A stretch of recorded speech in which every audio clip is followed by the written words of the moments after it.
May panibago umanong tungkulin si dating Pangulong Rodrigo Duterte bilang private citizen. Sa anunsyong inilabas ang broadcast network na SMNI, kilala umano si Duterte bilang bagong administrator ng mga ari-arian ng Kingdom of Jesus Christ ni Pastor Apollo Kibuloy. Saksi si Salima Refran. Sa social media platform na X, ibinalita ng SMNI o Sunshine Media Network International na itinalagang bagong administrator ng properties ng Kingdom of Jesus Christ si dating Pangulong Rodrigo Duterte. Ang SMNI ang broadcast arm ng Kingdom of Jesus Christ na pinamumunuan ni Pastor Apollo Kibuloy. Walang ibang detalye ang post ng SMNI. Pero kilalang malapit sina Duterte at Kibuloy na spiritual advisor rin ng dating Pangulo. Patuloy na kinukuha ng GMA Integrated News ang panig ni Duterte at ng Kingdom of Jesus Christ. Sinubukan din namin kunin ang panig ng abogado ni Kibuloy na si Attorney Ferdinand Topacio pero tumanggi siyang magbigay ng pahayag. Ginawa ang anunsyo sa gitna ng pag-contempt ng Senate Committee on Women and Children laban kay Kibuloy dahil sa patuloy na hindi pagdalo sa mga pagdinig tungkol sa umano'y nangyaring pang-aabuso sa ilang miyembro ng Kingdom of Jesus Christ. Kamakailan din na isinapubliko ng Korte sa Amerika ang arrest warrant ni Kibuloy para sa patong-patong na kaso ng sex trafficking, cash smuggling at iba pa. Binuhay rin muli ng Department of Justice ang sexual abuse at human trafficking charges laban kay Kibuloy. Sa gitna ng unsealing ng arrest warrant sa Amerika, sinabi ng Department of Justice na wala pa silang natatanggap na extradition request para kay Kibuloy. Samantala, sumulat ang legal counsel ni Kibuloy sa Kamara para sasabi ng in-issue ng House Committee on Legal Franchises. Sinabi ritong hindi dadalo sa committee hearing si Kibuloy dahil honorary chairman na lang daw ang pastor at matagal nang hindi kasama sa pamamahala at operasyon ng SMNI. Samantala, ikatlong araw na sa 7 araw na prayer rally ng mga taga-suporta ni Kibuloy sa Liwasang Bonifacio.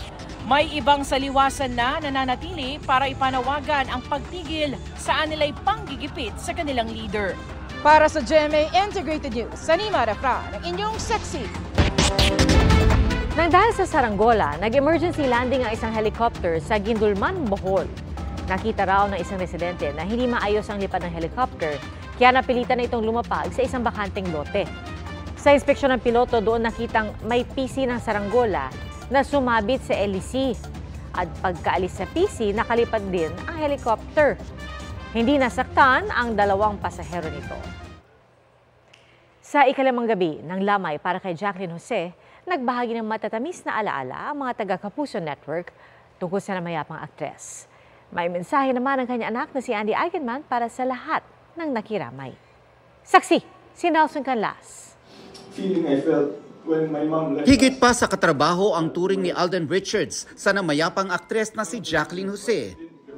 Sa kanilang mga pinagsamahan sa mga GMA series gaya ng Ilustrado at The World Between Us, ang turing ni Alden kay Jacqueline, tila ina na rin. We all know how Tita Jane loves unconditionally. Yun nga po, parang ngayon, sa mga naiwan po ni Tita Jane, I feel it. Sabi ko nga kay Kuya Gap after the phone call, sabi ko, Kuya Gap, let me know how I can help kasi nanay ko rin yan. Dumating para magbigay pugay sa huling pagkakataon ang mga Kapuso stars na sina Barbie Fortesa, Jack Roberto, Kylie Padilla at Andrea Torres. Nagbahagi rin ng bittersweet memories ang mga direktor na sina Gina Alahar at Dominic Zapata. Dumating din si GMA Senior Vice President for Entertainment Group Lilibet Razonable at iba pang opisyal ng Kapuso Network. We have been blessed to have witnessed your artistry, experienced your work, and your friendship, and your love for the industry and for your craft. And we learned a lot from you. So thank you, and you will forever be loved, remembered, and treasured. Sa huli, nagpasalamat naman ang anak ni Jacqueline na si Andy sa mga nagmahal sa kanyang ina. Makakatulong daw ito sa bigat na kanyang dinadala sa pagkawala ng kanyang nanay. Every night, it warms my heart to know how much everybody loved my mother. It's so amazing for me to see how much you guys loved her so much. Thank you. Para sa GMA Integrated News, Nelson Canlas ang inyong saksi. Arestado isang lalaki ng hold up umano sa isang convenience store sa Maynila. Saksi si June Veneracion, exclusive. Pasado 1:00 ng madaling araw ng Miyerkules, makikita ang isang lalaki na pumasok sa isang convenience store sa Santa Mesa sa Maynila. Nagkasa siya ng baril at hinold up ang nakapwesto sa counter. 2 bag ng barya ang unang inabot sa lalaki. Tinanggihan niya ito, pero nang makitang walang ibang laman ang cash register, tinangay niya ang mga bag ng barya at tumakas sakay ng motorsiklo. Doon, nakapag-hold up siya, amounting to 11,000 na coins. Bago nito, 2 beses pa pala siyang nagpunta sa isa pang convenience store sa lugar. Sa parehong pagkakataon, walang tao sa counter at umalis lang ang lalaki. Sa tulong ng kuha ng CCTV, natukoy at natuntun ang lalaking naninirahan sa Tondo, Maynila. Naaresto siya kaninang madaling araw.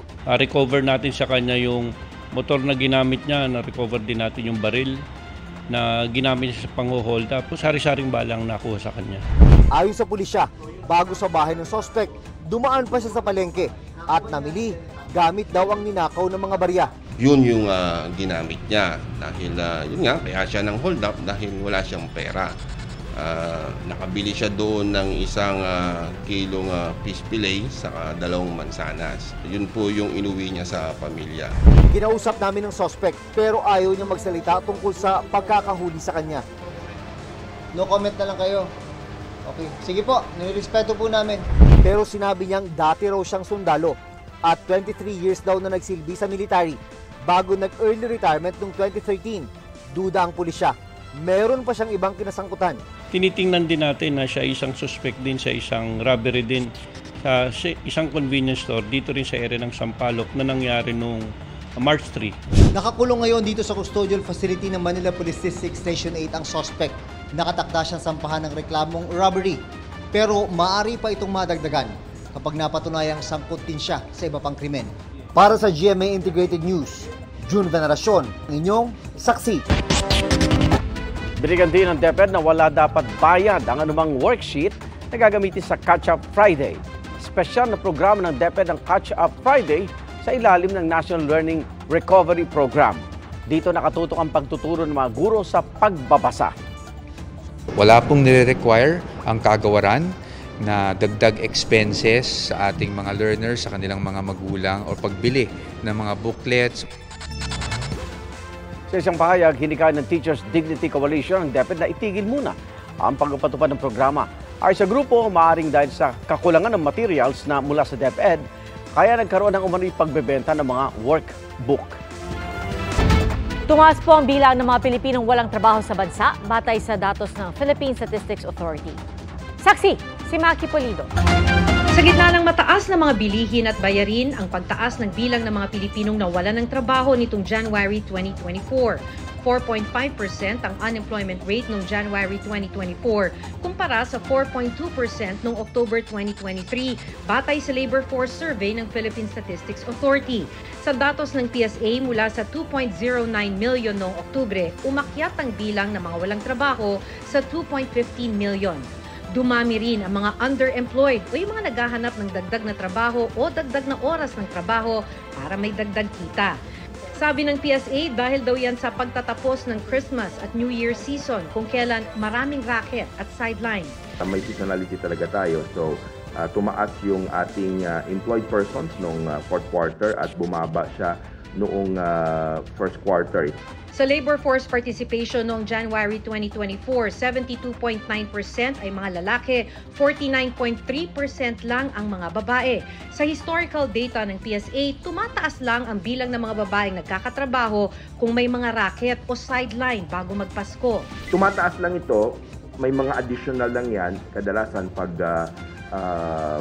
fourth quarter, tumataas, nagpo-close yan to mga 53 to 55% due to yun nga yung mga seasonal jobs. But pag normal na naman, babalik na naman doon sa mga 50%. Sabi ng ilang mga nakausap naming babae sa isang job fair sa Pasay City, mahirap talagang maghanap ng trabaho ngayon. Pero mas mahirap kung babae ka. Sa paghahanap ni Daisybel, halimbawa, napapansin niyang malimit na lalaki ang hinahanap kahit housekeeping ang pinupunang posisyon. Naiisip ko lang bakit lalaki lang yung kailangan nila, ganyan. Kung kaya naman po ng babae. Suspetsya naman ni Rhea, hindi siya natanggap ng mag-apply bilang call center agent dahil may mga anak siya. Kagaya ko nung nakaraan, tinanong ako, sabi nila, sino po mag-aalaga sa mga anak mo if ever na ma-hire ka? Tapos sabi ko, meron naman po akong kasama sa bahay. Ayun, ayaw pa rin nila. Ginagalang daw ng Department of Labor and Employment ang prerogative ng mga kumpanya sa pagpili ng mga kukunin nilang empleyado. Pero wala raw dapat diskriminasyon. Kung kwalipikado, hindi raw dapat maging batayan sa hiring ang gender, status o edad. Para sa GMA Integrated News, ako si Maki Pulido, ang inyong saksi. Nanawagan si Chinese President Xi Jinping sa kanilang militar na maghanda para sa anyay military conflict sa dagat. Panawagan pa ni Xi, protektahan ang kanilang maritime rights at interes at palaguin pa ang kanilang maritime economy. Mahalaga rin daw na magtayo ang China ng cyberspace defense system. Sinabi ito ni President Xi sa delegasyon ng People's Liberation Army at Armed Police Force sa taon ng Parliament meeting ng China.